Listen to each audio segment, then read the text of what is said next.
Good evening, everybody, and welcome to episode 7. I think it's episode 7 of Smoke and Spirits. Welcome back. We are going to look tonight at another expression from one of my favorite distilleries, Kilchoman. And the last time around, we did look at Kilchoman McCare Bay, which is actually the flagship expression of that remarkable distillery. And I say it's a remarkable distillery because there's many things about them that make them unique. And I know that of all the millions of Scotch drinkers in the world, there's always going to be something unique about the distillery that you prefer. Indeed, there is something unique about all the distilleries that make spirits. The Kilchoman distillery, as we talked about last time, prides itself on the concept of farm to bottle. So they source all of their barley from Islay itself, not necessarily on the land owned by Kilchoman, but from the farms of other individuals on Islay. And in the case of this expression that we're going to look at tonight, it was made from the barley crops of 2007 and 2009 exclusively. But just to sort of backtrack a little bit, this is sort of the claim to fame of the Kilchoman distillery, is the idea of it being 100% Islay. It's basically their tagline, and you'll see it on the tag of this particular bottle here. So the one we're going to look at tonight is Kilchoman 9th edition. It's called the 9th edition because in 2011, Kilchoman started releasing yearly special releases or editions. And this is something where they would sort of toy with some aspect of the process involved in making that whiskey. So for example, I believe that the 8th edition from last year was matured in 50% ex-bourbon barrels and then 50% Oloroso barrels, if I remember correctly. And then those barrels were vatted together to produce the 8th edition. This one is slightly different, or maybe quite a bit different. It's still a vatting. It's a vatting of 43 ex-bourbon barrels. So ex-bourbon barrels exclusively. What does that mean for us as the consumer of this delightful dram?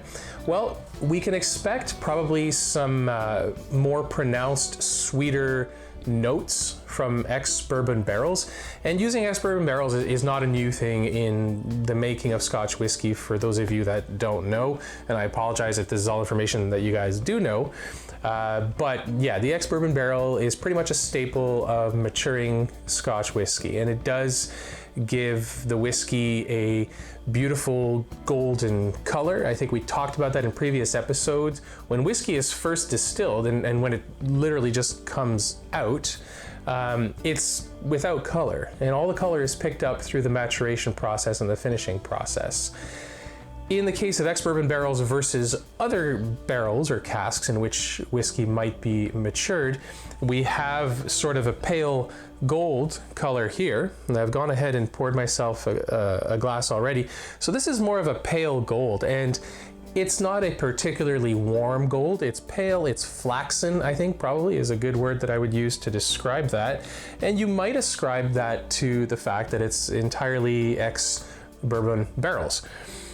By contrast, the whiskey that we looked at the last time, the McCare Bay expression, is 90% ex-bourbon barrels, but there is a 10% of it matured in sherry casks. So there's a little bit more ruddiness to it.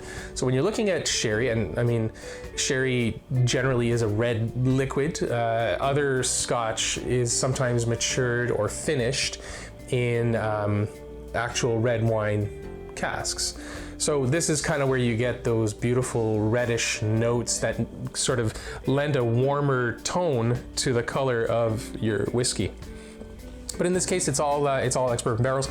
We used the term vatting a little bit earlier, a couple minutes ago, and as you might suspect, a vatting is a combination of a bunch of different barrels all put together to sort of take the best of all of those barrels and produce what we've got here. In this case, it's 43 different barrels that were vatted together to produce the 9th edition, and only 12,000 of these bottles were released worldwide. So worldwide, does that make me special because I have one? I think it makes me special because it's a really good Scotch. And as you can see, I've sort of cheated a little bit and I've gone into this bottle ahead of filming this show. But that's because I was pretty excited about it. I really like Kilchoman. It's one of my favorite distilleries for sure.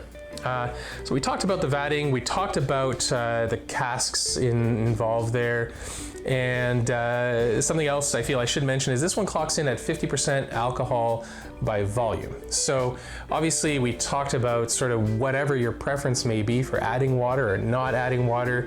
It's something I feel pretty strongly about, and normally I would be of the opinion that you can do whatever works for you, but in this one, I tend to be fairly militant because I think everybody deserves to be exposed to all of the nosing notes and the tasting notes that your Scotch can offer. And you can only do that really by sort of adding a little bit of water. Okay, so for tonight's episode, I've actually chosen a different glass. You know from previous episodes that I'm fond of the Copita glass, or the port glass as it's called. I think we talked about why it's called that. This is a Glencairn glass made by Norlin. It's a Norlin interpretation of a Glencairn glass. You can see most of you, I imagine, have a Glencairn glass at home. It probably doesn't look like this one. I don't receive any compensation from Norlin. I don't get free products from them or anything like that. I just happen to like their interpretation of the Glencairn glass. If you're the sort of person that thinks that body heat is going to be a factor in your tasting experience, you'll be pleased to note that this is a double-walled glass. So the body heat from my hand shouldn't be a big deal in affecting this Scotch whiskey. The only thing is the rim at the top, the opening is larger than what you would get in a Copita glass. Is this going to make a huge difference for me? I say no, because I use this glass regularly. I have my Copita glass that I use regularly as well. And I have other glasses as well. It's actually an interesting experiment for you guys to try sometime if you're ever interested in that stuff. Try this different glassware and see what works for you. Okay, so getting back to the Kilchoman, the 9th edition, we talked about how it is the 9th edition because they started in 2011, and this one is the result of 43 vatted ex-bourbon barrels. It's been distilled from the 2007-2009 barley crops exclusively. It is 100% Islay in accordance with the Kilchoman philosophy of farm to bottle. And again, I think that because it is just all ex-bourbon barrels, we don't have the warming, ruddy tones from a Scotch that might have been finished in a sherry cask or a red wine cask, but it is still a nice pale gold color. You can hold it up. There's a little bit of warmth to it, but it's more of a pale flaxen gold as far as I'm concerned. My initial nosing doesn't turn up an overwhelming amount of peat or smoke or iodine, maybe a touch of brine. But I'll say this right now, one of the things that I kind of like from Kilchoman, in addition to other things, is that they don't seem to be super hung up on the idea of peat as being a must-have in their flavor profiles. Now, don't get me wrong, it's also my opinion that most of the Scotch produced on Islay will have some element of peat or smoke or iodine or salty brine in their Scotch. And whether you believe in the concept of terroir is something that we'll look at in future episodes. In a nutshell, terroir is the idea that something takes on the characteristics of the place in which it's made by virtue of having been made with stuff from that place. So if you apply that to the Kilchoman philosophy of Scotch production, you could say to a reasonable degree that they believe in the concept of terroir, as they make it a point to use barley from Islay and do everything on Islay. Another distillery that subscribes to that philosophy is Bruichladdich, and I've got some really nice ones here that I'd like to look at in future episodes, but they also very firmly believe in the concept of terroir. Now, that being said, bringing me back to my point that I think you're going to find some element of smoke and peat to most Islay single malts. This one kind of blew my mind a little bit because it wasn't immediately obvious. Now, from previous episodes, you know we've looked at Lagavulin and Ardbeg and Lefroy, and those are massive peat monsters. And I love peat. Those are the ones that I always gravitate to. The McCare Bay expression, I think, has fairly pronounced peat notes. This one, surprisingly, does not. We looked at the Lagavulin 12-year special release as well. That was similar in that it opened with some bright and lively notes. And certainly, if I start my nosing from way up here, I'm greeted with some hints of warm vanilla. There's not the sort of caramel or toffee, which I associate with a richer flavor or nosing profile. I don't get that here. This is just a faint whiff of warm vanilla.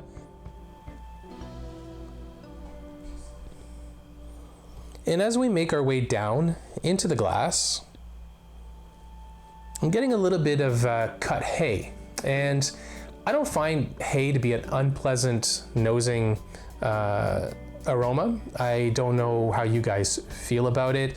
The area in which I live is rife with farms, and in the summer there's always that smell of cut hay, which I find to be quite pleasant. So overall, these are very comforting notes to be greeted with when you get into your Scotch. It doesn't have that intense savagery of something like Corey Vrecken from Ardbeg. So this is very light and comforting. But there is something zesty there as well. And it can be a little bit hard to pick up. When you nose it, you know that there's kind of a spritz of something, like a zesty zing, sort of cutting through the warm vanilla and that sort of heady cut hay aroma. And if you keep sort of coming back to it and you keep working at it, it's a little bit more like lemon. And we looked at other Scotch whiskeys in prior episodes where I was picking up notes of stuff like orange or bitter orange. This one is pretty decidedly lemon in my nose, but again, I like to sort of leave that open to interpretation for anybody else who might try this whiskey. But we've got the lemon, the vanilla, the cut hay.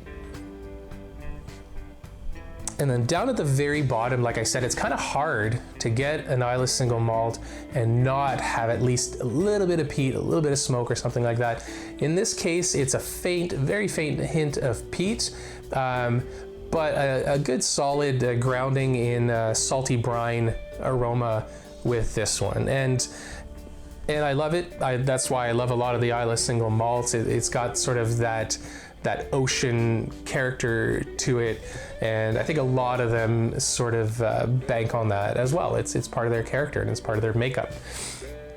But we're gonna get into our glass here a little bit.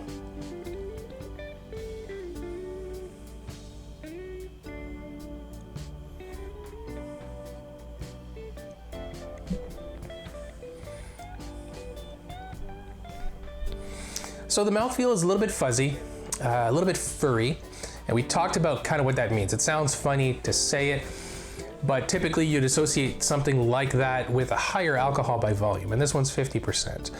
So you can add water to it if you want, but I think by virtue of the ethanol that's there, you're gonna get a little bit of that zap. Although, I mean, I've just taken a sip from there. It hasn't lingered overly long, it hasn't overstayed its welcome, but it did kind of get in there with a fuzzy and a furry mouthfeel, but also a hint of spice. And for me, that's not the cracked black pepper that we may have talked about in other whiskeys. To me, this is more like a pink peppercorn type spiciness that I've got there.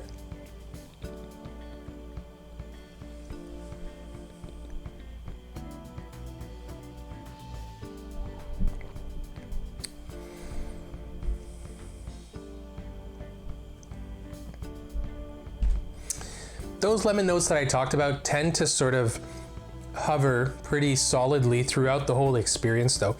They don't greet you right away with your initial taste. It does tend to come on if you give yourself a little bit of time to chew on it. And when I say chew on it, I mean that quite literally. So if you're sitting there with your dram and you're tasting it, it does help to get it around all over the inside of your mouth. So you can literally make chewing motions, you can roll it around there and really sort of get the full taste experience. And when you do, you'll start to see those lemon notes come out. There's a little bit of the salt and the brine there as well, which is not unpleasant. I know sometimes if we sort of are reading some literature, or we are sort of looking at the back of the bottle or something, we may think that some of these elements are incongruous and difficult to reconcile with each other, but that's not the case with this. I very much trust the masters that make these things, and I know they wouldn't release necessarily a bad product. Distilleries might release something that's not to your palate, but that doesn't mean it's necessarily bad. A lot of this stuff is open to interpretation. These are the things that I happen to like. So we're gonna sort of get back into here so I don't ramble on too long.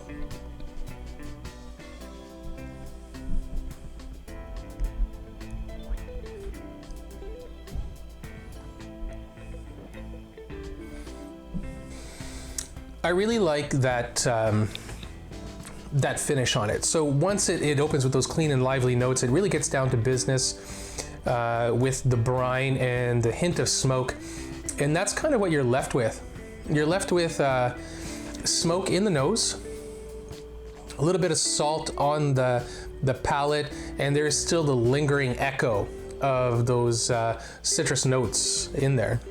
So not overwhelming, not overpowering by any means. It's a very pleasant sip and a very pleasant dram.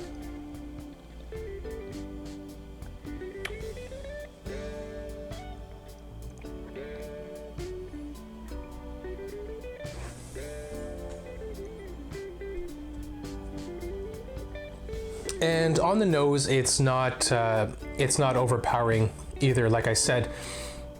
So on the whole, I do like Kilchoman as a distillery. I think they're wonderful, and I really like their whiskey. And they are one of my top 3. If I haven't convinced you by now, you should probably try it for yourself. I think by now, as I said, it's either episode 6 or 7. You know what I like, and if what I've said over the past few episodes has resonated with you in any way, then hopefully you can take my word for it and try to find the Kilchoman 9th edition.